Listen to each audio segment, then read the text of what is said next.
All right, good afternoon, everybody.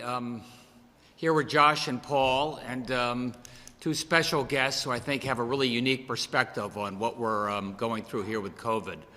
That's Dr. Saud Anwar and Dr. William Pettit, who maybe you know are not only doctors, but they're also in our state legislature, and I'd love to hear their perspective on, from a doctor's point of view, what they're hearing from their constituents, what we're doing right, what we should be doing faster or slower, and other things as we try and work with the legislature through this. But first, let me just give you a brief update on what's going on over the last few days and what's going on in the last 24 hours. This chart is sort of reflective of where we've been for a while now. The death rate, blessedly, is slightly lower the last 5 days than it was the previous 5 days. Hospitalization is down. I think that's for 12 days in a row now. That's an important metric, as you've heard me describe before. Reason it's going down, as you can see from this next chart, is that Fairfield, Hartford, and New Haven are all on a downward trend. And the other counties have not really had a big uptick, thankfully, thanks to social distancing and taking that seriously, which we really appreciate. And again, the day-to-day change in hospitalizations, the 3-day moving average. This is why we have the reopening committee, and this is why we're focused on a prudent way we can reopen. What we're going to do is tomorrow you're going to hear from our Commissioner of Education, Miguel Cardona, and Beth Bai, talking about what we're doing in K through 12, what we're planning in terms of summer camps, so we can give you real guidance going forward now through the summer. Later on this week, you can hear from the university group that put in place a really good plan for how we can slowly get our universities, colleges, community colleges back up to speed. And of course, you'll hear from the Reopen Connecticut team probably on Thursday, as we've tried to do before.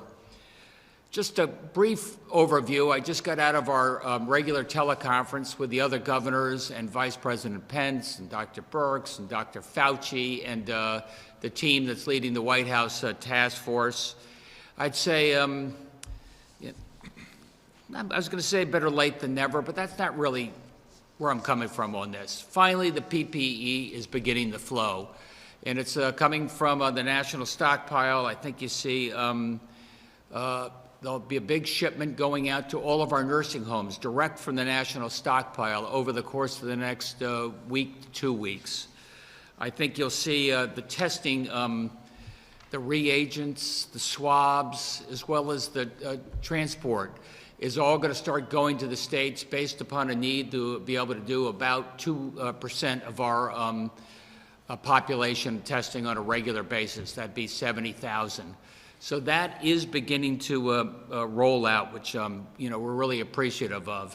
You probably heard that we've joined with our other states from Massachusetts right down to Delaware, including New York and New Jersey, for a joint purchasing cooperative.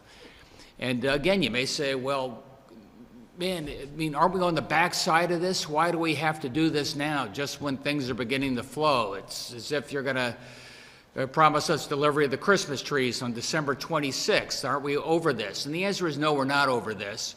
And I think my fellow governors, the Republican and Democrat, are really smart. They're going to say, look, I'm glad we've got some flow coming from the federal government. I don't want to always have to wait to see if that plane lands from China. We're going to take this into our own account if we can. Let's see who has production capability, who has the pharmaceutical capability, who's got the swabs, who's got the agents. So us as a collective of 7 states can work on this in conjunction. We don't give up any of our freedom of movement, but it gives us a better base going forward to make sure we're never stuck in the situation we were 2 months ago. And look, hope for the best, plan for the worst. I'm not sure what's going to happen this fall. I've heard a lot of different predictions from the experts. That's why we're being cautious about reopening, and I want to be ready if there was another small surge later on this year. Some pretty good news, I think. You probably know that the federal government has been, pretty good, I think, when it comes to our small business and the PPP loans. And those are the loans that allow a small business to keep going for a couple of months, pays for all of their operating expenses, including salary. And we did well in the first round. In the second round, we did very well. Really thanks, I think, to our banks, our community banks, our electronic lenders like PayPal and the such. Obviously, DECD work closely with small business, minority-owned business, women-owned business to make sure they got in the front of the line. And we had over 30,000 Connecticut companies get a PPP forgivable loan in this round. That's $2.5 billion more to the state. This loan size is smaller than it was in the first round, but that also means more of our small businesses got access. And again, that's why we're focused on May 20th. We're focused on getting things reopened, just because we know that our small businesses just have enough firepower to get through over the course of the next couple of months, assuming they were eligible and got the PPP loans at all. One of the things I'd like to ask our doctors, Pettit and Anwar, is some of the interesting things we're hearing coming out of the healthcare community and the medical community. Remdesivir, as you maybe heard, is a therapy that even it didn't come from the non-doctors on the White House task force. It came from Dr. Fauci and others that said, perhaps there is some therapeutic value there that would, mitigate, if not the risk, at least mitigate the amount of time you have to be in the hospital and perhaps save some lives, certainly save some times in the ICU unit. I'd love to hear what the doctors say about that. We're talking to a major Connecticut company just today. They're, again, being relatively optimistic on their trials for vaccine. It's a vaccine for folks under 55 and over 55. It's a vaccine they're experimenting in terms of different dosages right now. I'm not interested in the false hope business, but I am telling you the best of the information that I have coming in, and that's why we have two amazing doctors here on the phone. And I'll just leave you with this before I ask Saud Anwar to kick things off for a couple of minutes, and then Dr. Pettit, and then we'll take your questions. Whatever you hear coming out of the healthcare community, whatever you hear in terms of therapies, whatever we hear in terms of vaccines, when and if they may come around, Dr. Birx was very clear at the end of our call today. She said these are all hopeful signs, but nothing is more effective and more tried and true than making sure you stay true to the important discipline and social distancing you need. Number one, hygiene, keeping your hands clean, disinfected on a regular basis. Two, don't be dismissive of the mask. This is Dr. Birx say this. Three, timing. Wonder about where you are as a state. I've got big Boston over there and New York down there. That's why we're a little more cautious before we ramp up.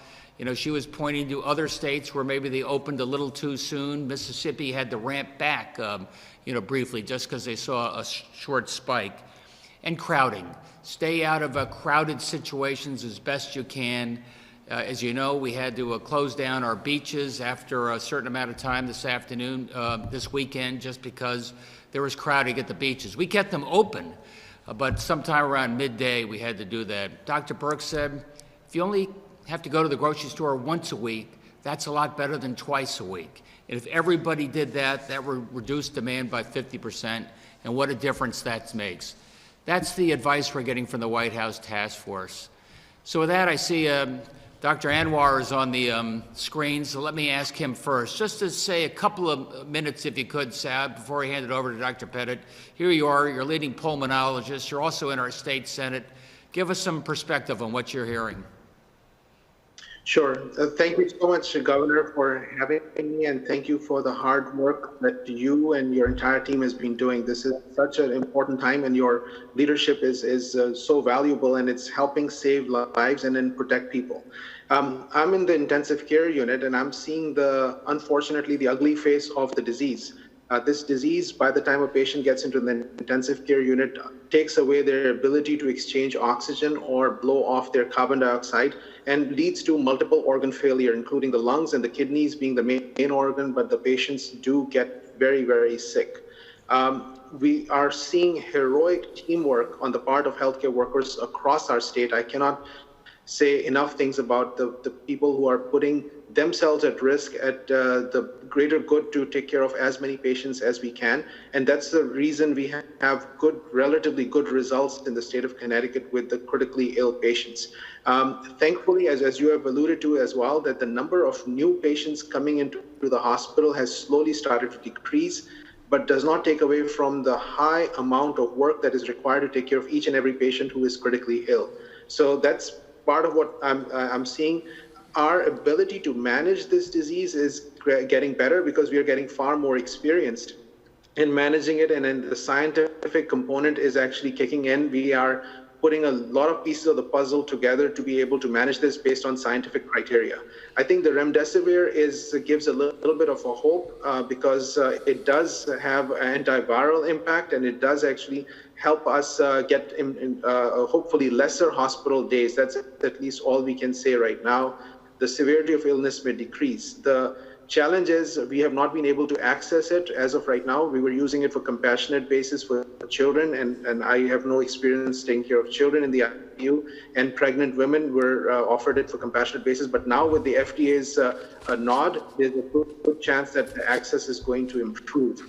So that's good, but the plasma is something that if we can get enough antibody testing in the community, and if we can get enough antibody testing, we are hoping that more and more people will be able to donate plasma that can be very effective and helpful in reducing the disease burden or the severity of disease in many patients. So if people who are listening to your leadership, Governor, if we can get more people to who have healed and who are improved, who are about a few weeks out, about maybe 28 days in some respects, we can actually give their plasma to help us save the life of somebody who's in the intensive care unit.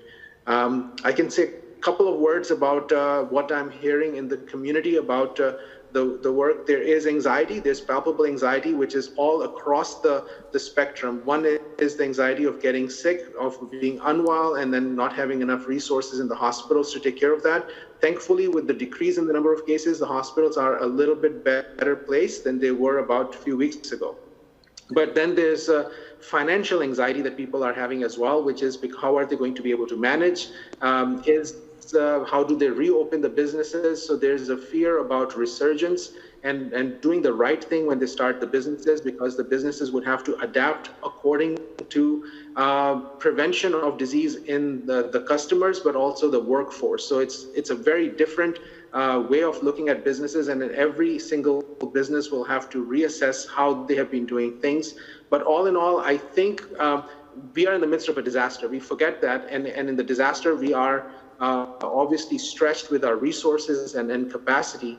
The best way to do this is to actually work together in a collaborative way and try to have feedback mechanisms and systems to make sure we make the best decisions and continue to improve. And your team has been available to us literally almost every single day, and they hear my complaints all the time or concerns, and the feedback loop of them working towards addressing them has been very, very appreciated.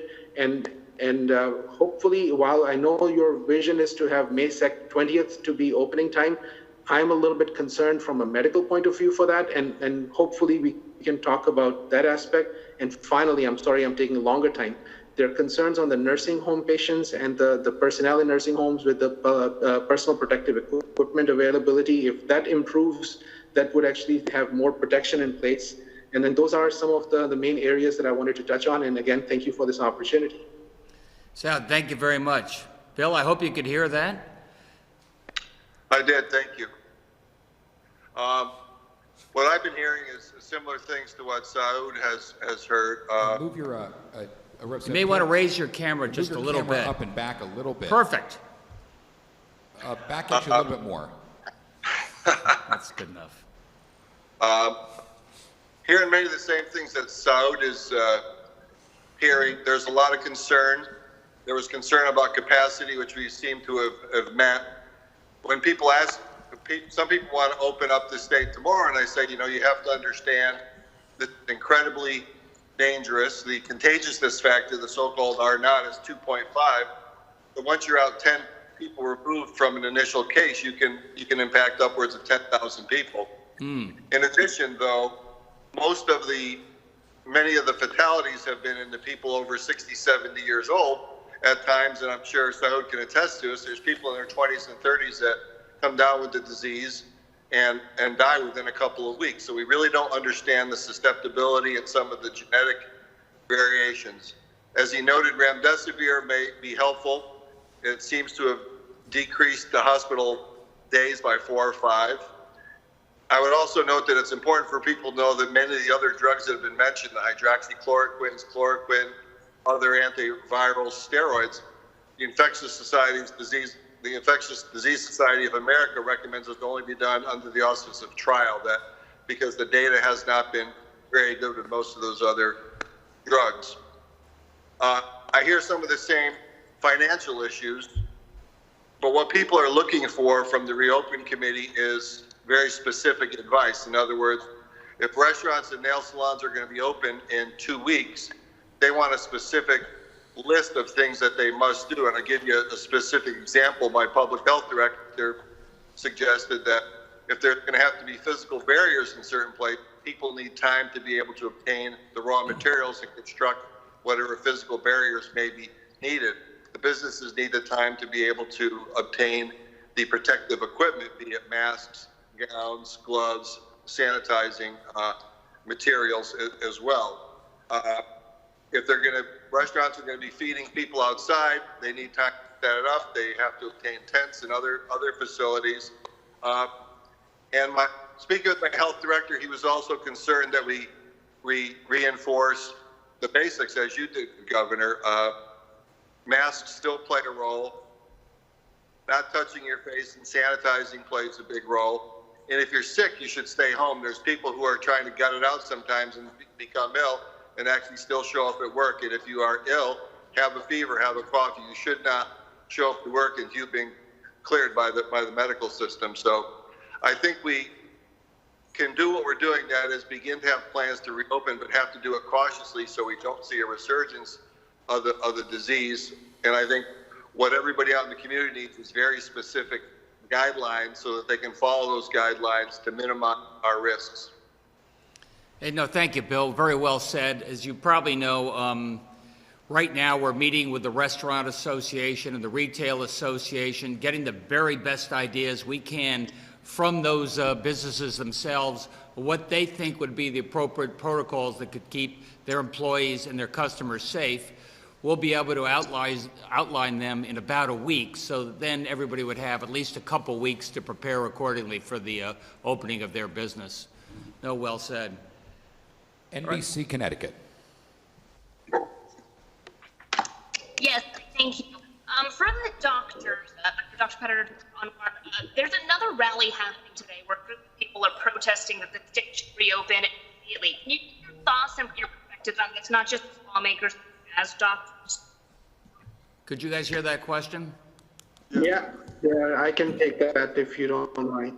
So again, it's quite disappointing, and then I'm going to speak as a doctor, but also more of an advocate for the patients as well as for my team members who are working and putting themselves at risk every single day, taking care of the patient who's literally close to breathing the same air that the patients are breathing. Look, we cannot afford a resurgence. Using these tactics and using these care tactics and things that they are trying to do are actually not a smart way of doing it. We're in the midst of a pandemic. And in the midst of a pandemic, the responsible thing to do is to do it based on science and not emotion. There are patients dying every single day. Just because the number of deaths have decreased does not necessarily mean that we are safe. We still have to do the basic things that we have alluded to. And if they are actually going to try to use these tactics to try and scare people, it's going to not be of any effect or benefit. My community, my nurses, my respiratory therapists, doctors, they will die from some of these bad choices they're making because they will end up seeing many more patients that we can handle. So please be responsible. Please do the right thing. This is not about using ways of agitating people and using political ways of trying to open the state by putting elderly, seniors, and all age groups at risk. So that's my message and my comment to them. No, thank you, Saud. And Bill, you might want to comment as well. That's a better picture. That's good. Oh, lift up the camera just a bit if you can. I don't think I said that right. We got the lower half of your face. There you are. Oh. Yeah, I would agree. What I said before, I think people have to understand the contagiousness of this disease. Again, many people, since there can be asymptomatic carriers, that creates an issue. Since people may shed virus for 2 weeks, even when they've been diagnosed, it puts many other people at risk.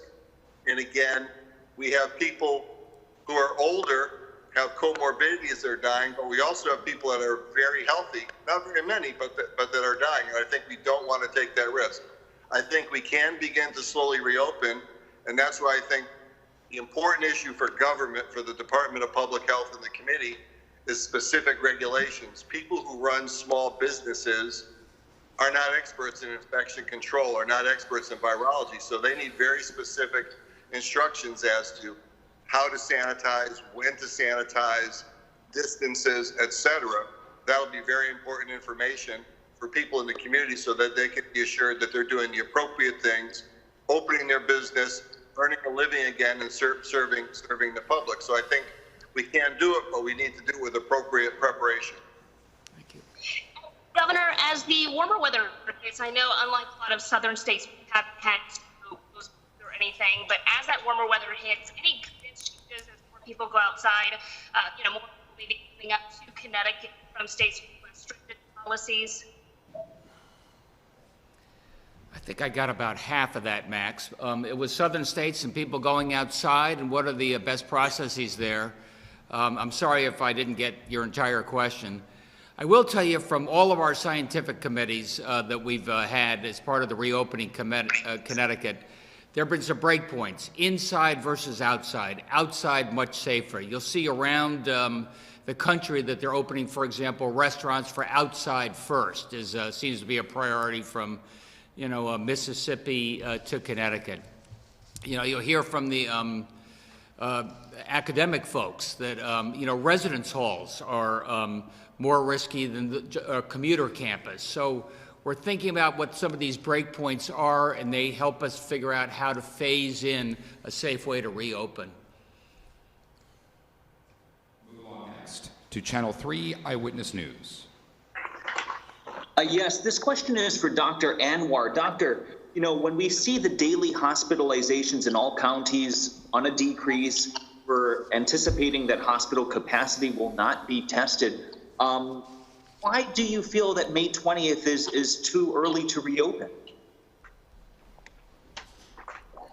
So I think the way I look at it is that the worst case scenarios are, or 5% of the population gets into the intensive care unit, about 15% are more in the hospital there. So all it's going to take is one nursing home with about 100 people that is overwhelmed the intensive care unit in the entire hospital. We have seen this in New Jersey. In a matter of 10 days, 100 people died just from one nursing home. We have seen similar situations with the 30 or 40 people from one facility get critically ill. This disease spreads like fire, and it only is going to take about 10 to 20 or 30 patients to overwhelm any hospital if they come. So when we are going to have increased interactions, we will not be able to take care of this. And the other thing is, look, this is in our generations, we have not seen this experiment pan out. It was 102 years ago when we actually saw this experiment or situation develop. The responsible thing, in my mind, would be to see what is happening by the authorities in other states and other countries. And I think that's what the governor has alluded to in some of his interviews as well, is that we are watching what's happening. If the data is correct, because they're not even collecting the data in Florida very well right now, and also in Georgia, but those would be the states to watch and see how things are going to happen in the next 3 to 6 weeks' time. Because if the data is accurately collected, I am unfortunately anticipating a big resurgence of illness in that region, and I want to have the Connecticut people follow some scientific basis rather than an emotional need. And Governor, after hearing that advice from doctors, you've coordinated with your own team on the state level and also on the national level, getting all of those opinions. How do we address some of those concerns that May 20th might be too early? What we're going to know what we have by May 20th is we've got 3 weeks of experience, like Saud said, in places like Georgia. That gives us a little bit of an indication. We've got the necessary masks and protective gear, so if small business can't provide it for themselves, we'll be able to provide it for them. As Josh will tell you, we'll have greatly ramped up our testing, so I'll have a little early intel in terms of where some of those flare-ups could be. And to be blunt about it, if you find on May 27th that we've had some flare-ups and it looks like the nail salons are risky, we can always throttle it back, but I hope we don't have to do that. Next to News 8. Dr. Anwar or Dr. Pettit, how strong is our medical system here in Connecticut? In Italy, we saw they had a lot of problems, it was bending. How are we doing here, and what's the health of our medical system? I can start. I have a bias. I think if anybody has to get sick, this is the state to get sick in. God forbid. I don't want anybody to ever get sick, but we have the finest team of people. I know a lot of the intensive care unit doctors across the state. I know nurses across the state as well. And I can tell you we have the finest of the finest that are there. And they're getting overwhelmed. It's a volume issue, it's an involvement issue. But with respect to the capacity, we are better than most other places, if not all. Bill? Unmute.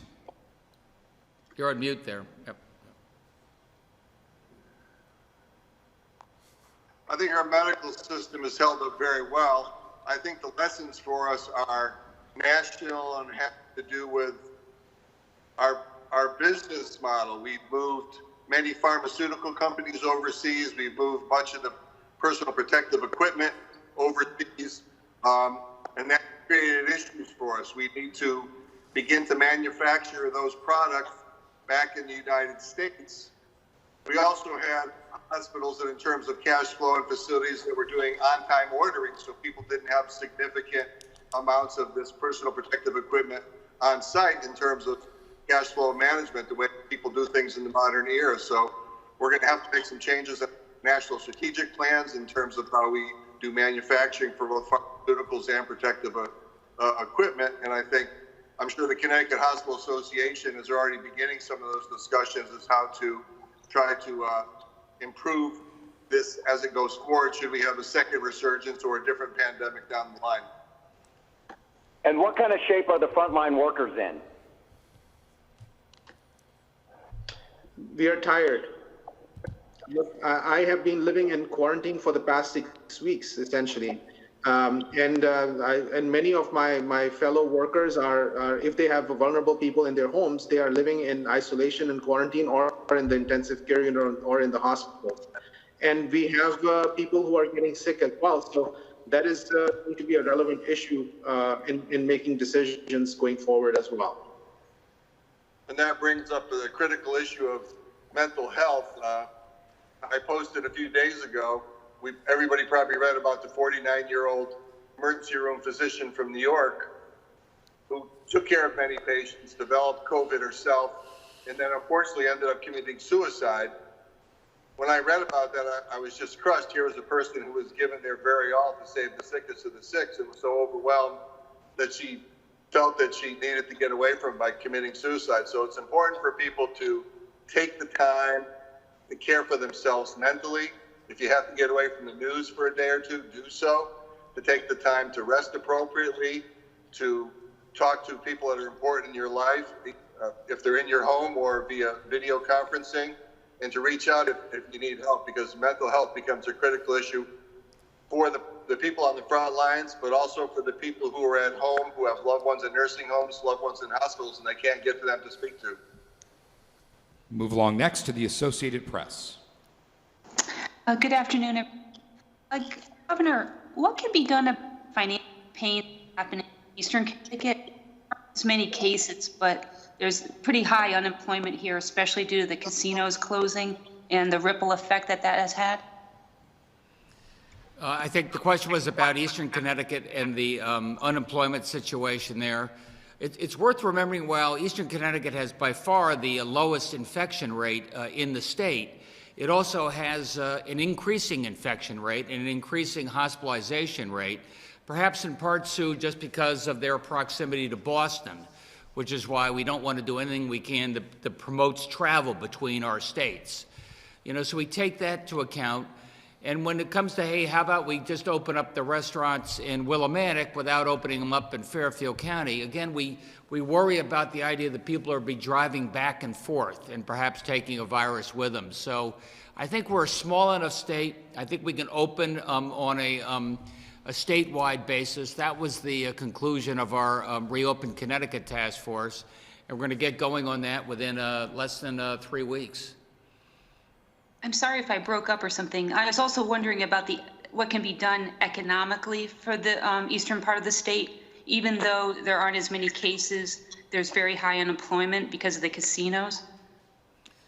Well, outside of the PPE, keeping those small businesses going, we just did the bond authorization to get state pier going, beginning of launching of wind power as a major industry for the greater New London area. I think that's going to be a real energizer for this part of the state. I think there's great future there, and I think those are just some of the engines that are really going to keep things going. Look, COVID is obviously is a gut punch to all different regions of the state, but I think when it comes to Southeast Connecticut, Eastern Connecticut, this is a part of the state that's going to recover early. And also, the AP has taken a look at how much the states are getting from the federal government when you look at it per positive COVID test. And Connecticut's getting about $47,000 per test, and Alaska's getting $3.4 million per test. And some of these states that are getting more than $1 million, they're spending this on non-medical purposes. I wonder what your reaction is to that. And are we getting enough to spend on non-medical things, or is it pretty much just going to be devoted to covering our COVID medical costs? Yeah. No, that's a really good question, Sue.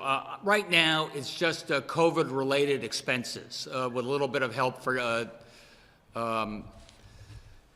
couple other categories like testing. One of the problems is you got to go through the U.S. Senate, and in order to get those small states on board, even though they don't have very many people, they ask for a minimum. So you got Wyoming and Alaska, which have many fewer people than we do in Connecticut, but because of those minimum thresholds, they get a lot more per person than we do here. That's Washington. Okay. Thank you very much. Move along next to Fox 61. Hello, good afternoon, everyone. Brian Dillick with Fox 61. Question to the governor real quick. This is a question from our viewers. For tattoo parlors being part of the May 20th reopening, from our understanding, they are not a part of the reopening, and if you can answer why or why not they are not a part of it at this time. The question is, why didn't we open up tattoo parlors along with other things on May 20th? I think the advice I got from our committee, and I thought it was well taken, while a lot of people think it's great to do, it's not absolutely essential. It's very tough to socially distance. It created one more possibility of risk of potential contagion. Maybe let's see how it goes with the nail salons, and that'll give us a little more perspective for the next round of opening. And my next question being for the doctors, when it comes to our restaurants reopening, some viewers have asked, would you all suggest allowing families to sit together, or could people from separate households also come together and enjoy a meal together when it comes to eating outdoors? I personally would, if you're living together and have been throughout your quarantine time, I think it's fine to sit together, but at this point, I still wouldn't sit together with other families. I would maintain social distancing until we're farther along. So, thoughts on that? Yeah, I agree with you, Bill. I think the challenge right now is that, look, people are asymptomatic, and we don't know the exposures of people who are not in our home and their risks, and that if too many people are sitting too close, the social distancing can negatively impact, and then you would subsequently get more people sick. So it's important to be safe, and then that's going to be important in this situation. Thank you. And lastly, is there any guidance for dental offices? We've heard from many hygienists concerned about their safety in returning from work.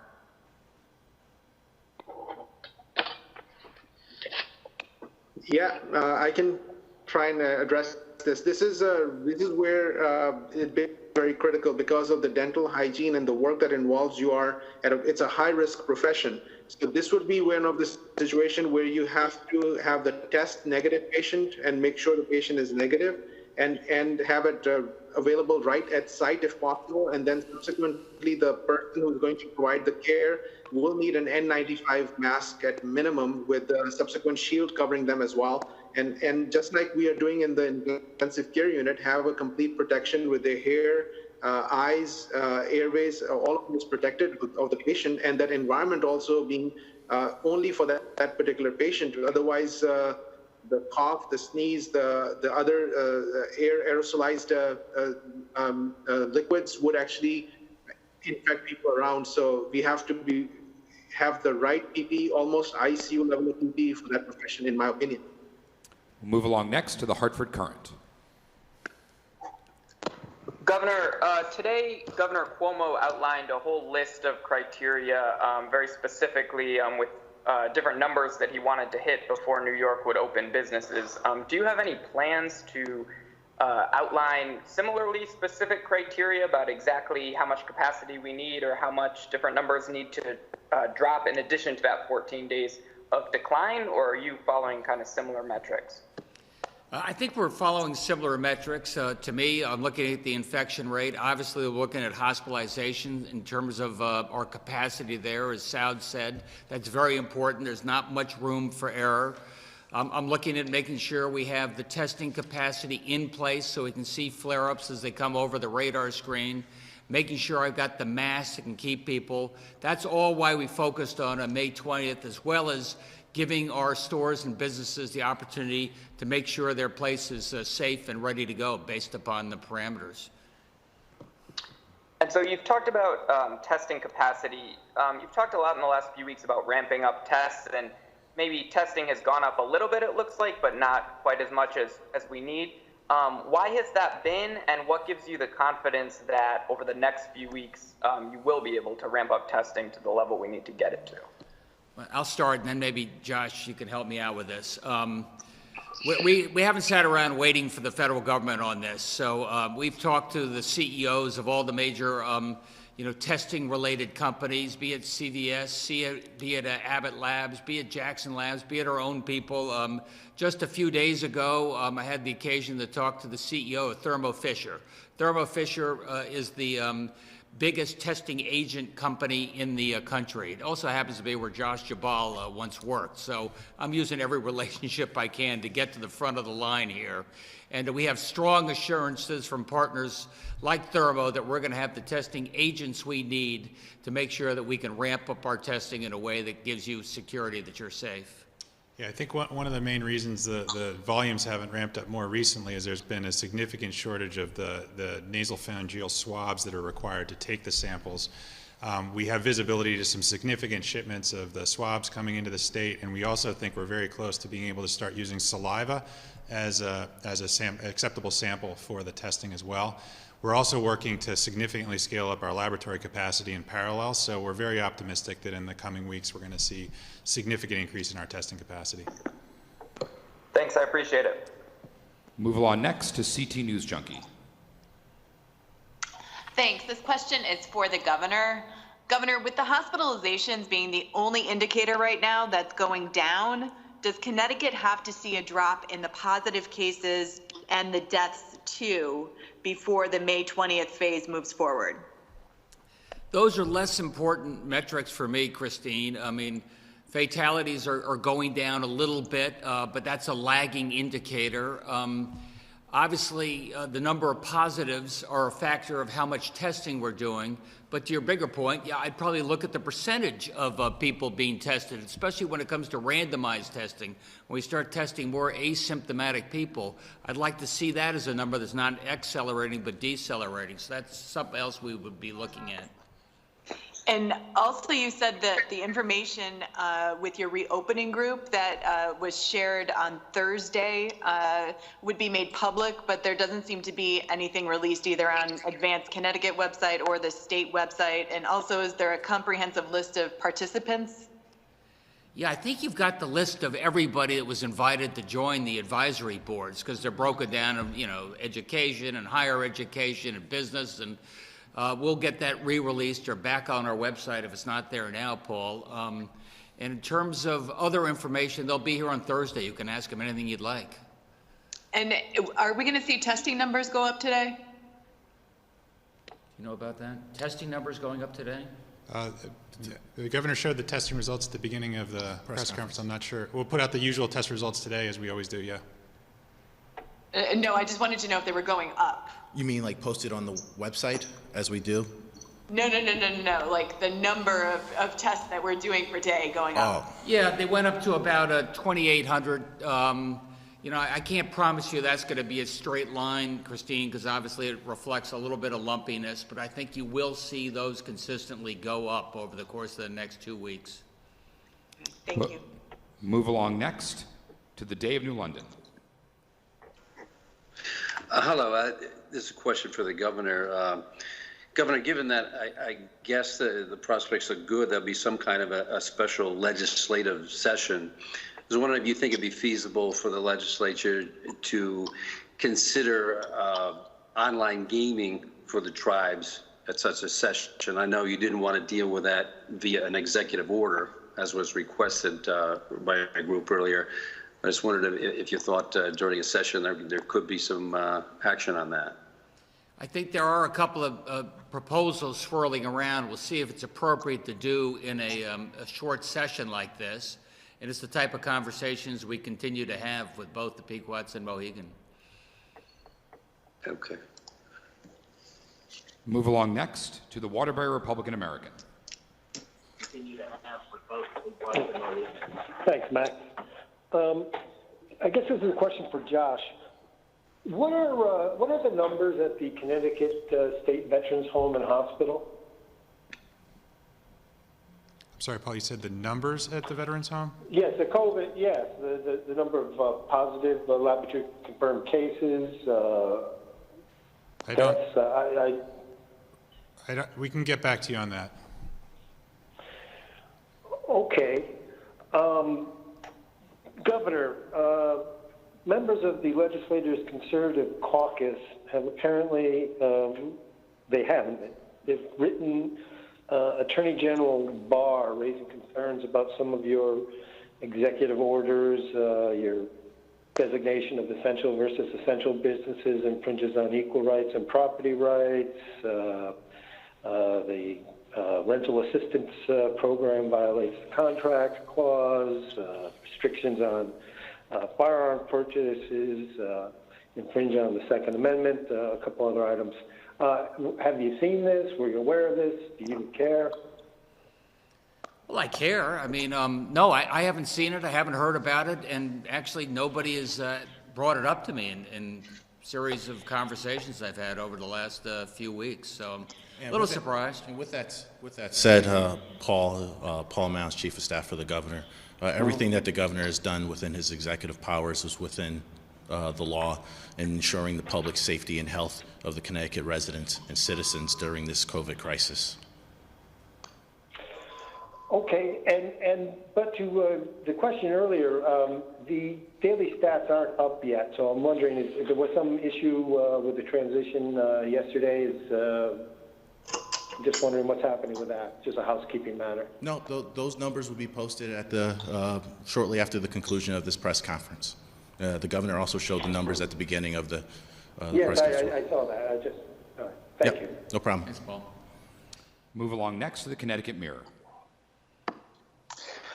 My question is for the two doctors as well as the governor. The Secretary of State today talked about financial assistance that will be available for municipalities to help them prepare for the safe operation at the polls for voters and poll workers. She's going to send out absentee ballot applications, but under current law, there are relatively few people who can use those. So the question is, as a public health matter, do you favor allowing people to get an absentee ballot for reasons of avoiding public exposure to COVID-19? Bill or Sal, do you want to start with that? Well, I guess. Sure. Go ahead, Bill.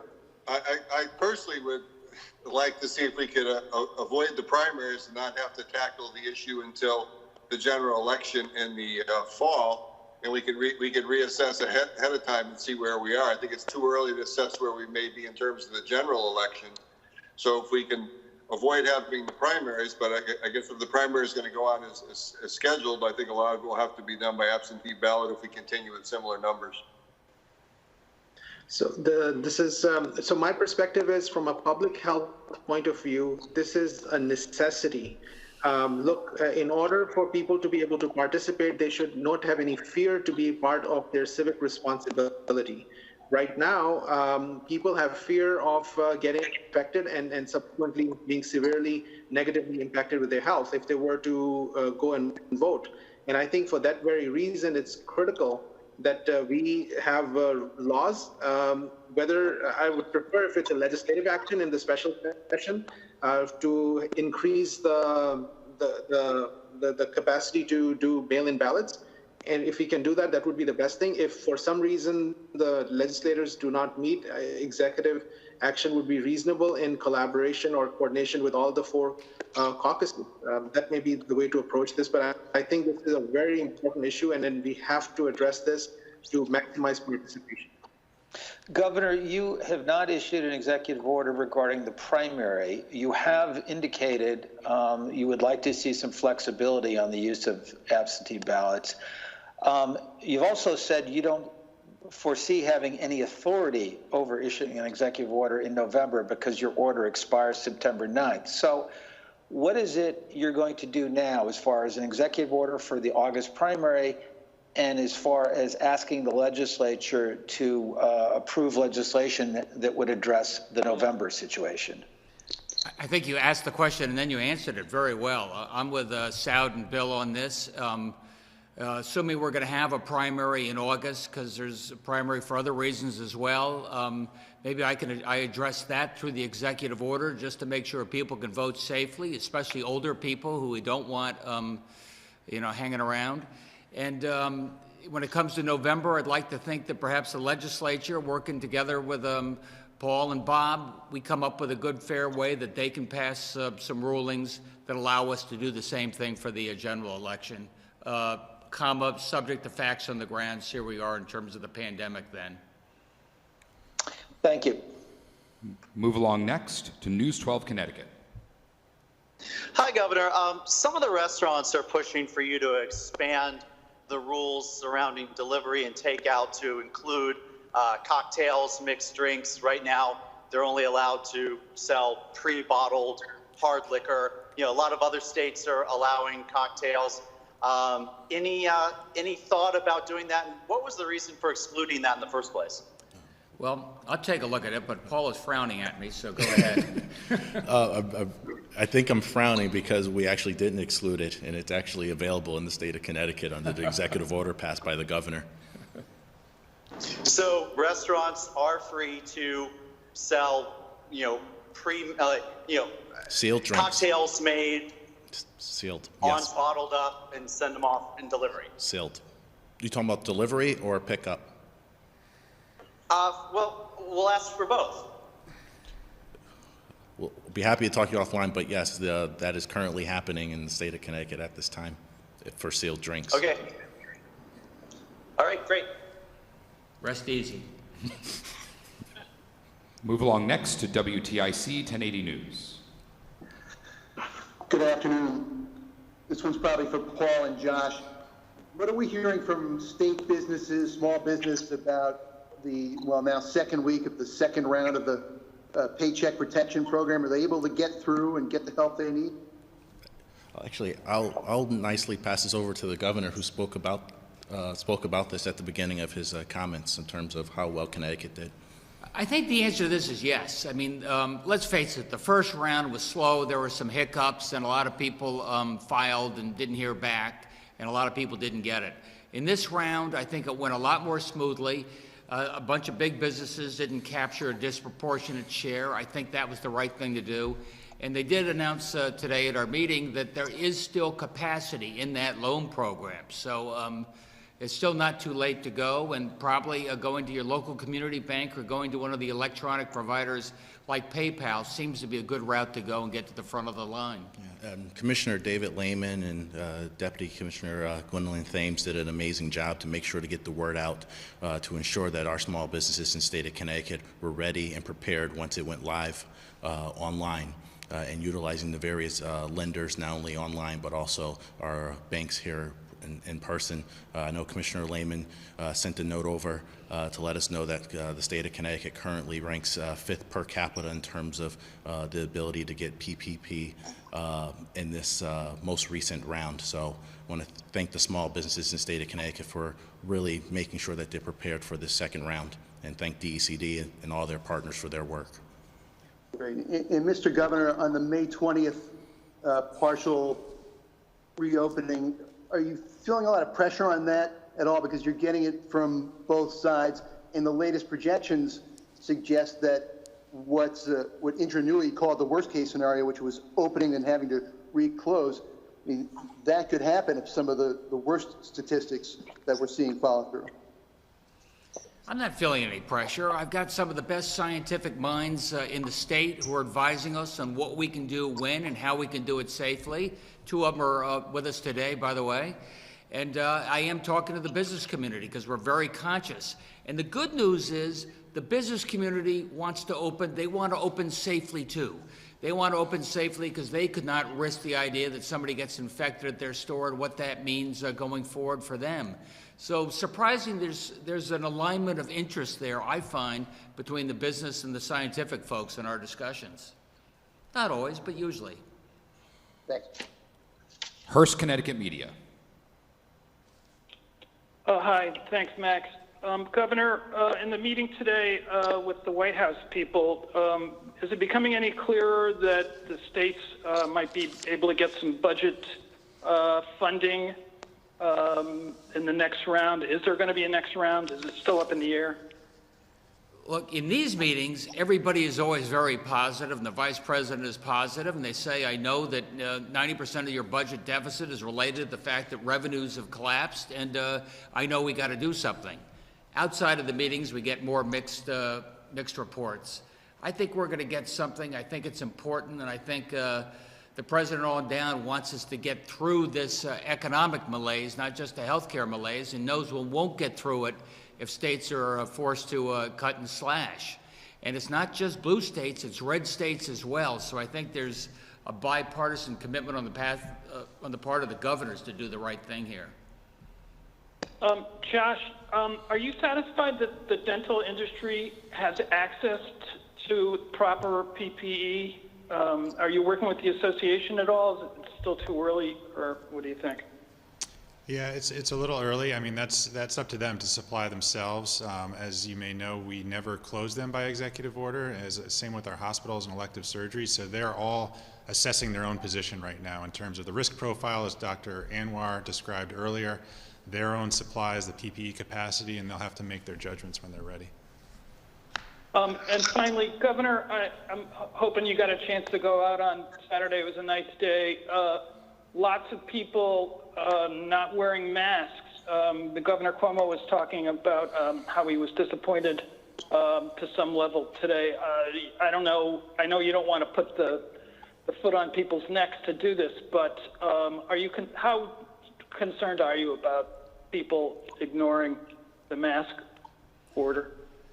Well, you heard from Dr. Bergs how important it is. Obviously, if you're outside and you can socially distance, I'm going to allow people to use their judgment. You're right, though. Our beaches were loved to death. Our parks were loved to death this weekend. We've been cooped up for a while, and people wanted to go outside. I think Katie Dykes, our commissioner, did the right thing. She said, look, we're going to cap the number of people who can park at our parks. We left them open, but we're only going to allow a certain number of people there to make it easier to social distance. I hope we got that balance right, but we'll watch it every week. So it doesn't sound like you're in a position to talk about complaints from stores not enforcing masks or things like that. I feel very strongly that when you're inside, in particular, inside a store, we have our safe store rules. That means employees wear the mask. That means customers wear the mask. I know that's disconcerting to a lot of people, but I think at this stage of the pandemic, that's really important. That's advice that comes from the very top. So we get a lot of notices. So we get notices from people that either they tell the store owner, hey, I don't think this is appropriate. Your employees aren't wearing a mask. And if they don't feel comfortable saying that, they let us know, and we have somebody there who tells that to the store owner. Thanks, Governor. Connecticut Public Media. Thank you. Governor, you spoke last week about ramping up contact tracing in Connecticut in the coming weeks. I'm wondering if you could provide an update on where we are with that, and also an update on who is paying for this, if it's the federal government, the state, or local towns and cities. Right now, my understanding is it will be a COVID-related expense. Whether that's a separate expense or comes out of that allocation we've already got, I'm still getting some direction on that.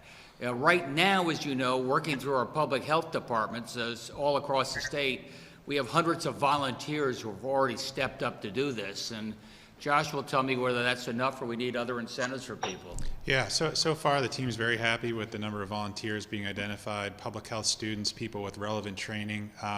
But as the governor said, when as we go live, if we think that we're not covering all the contacts that need to be traced, we'll reevaluate and look to bring in additional staff or potentially additional volunteers. I hear all the time from people who want to help with this as a calling. But to answer your original question, the project is very much on track, and we're excited about having it well underway by the time we get to the May 20th date. And Josh, does the state have any information on the reproductive rate of infection for COVID-19 in the state? Any information that would show us how many people on average one infected person might be spreading the virus to? Yeah, I've seen many estimates published out there, and I talked to Dr. Carter, Dr. Coe. They all warn against reading too much into these. They all have different methodologies. It's a very hard thing to measure, as you're probably aware. And so it's something that we would not track, or just what's the state's general opinion on that metric? It's an important metric when you're building models, but to measure it empirically at any point in time is very difficult, and we don't try to do that in the state. Okay, all right, I think that's probably the last question. Let me just say to Dr. Anwar or Dr. Pettit, we got plenty of lawyers here in this building. I like having more doctors in this building too. You guys did us justice. Thank you so much for what you said. Thank you. Take care, everybody.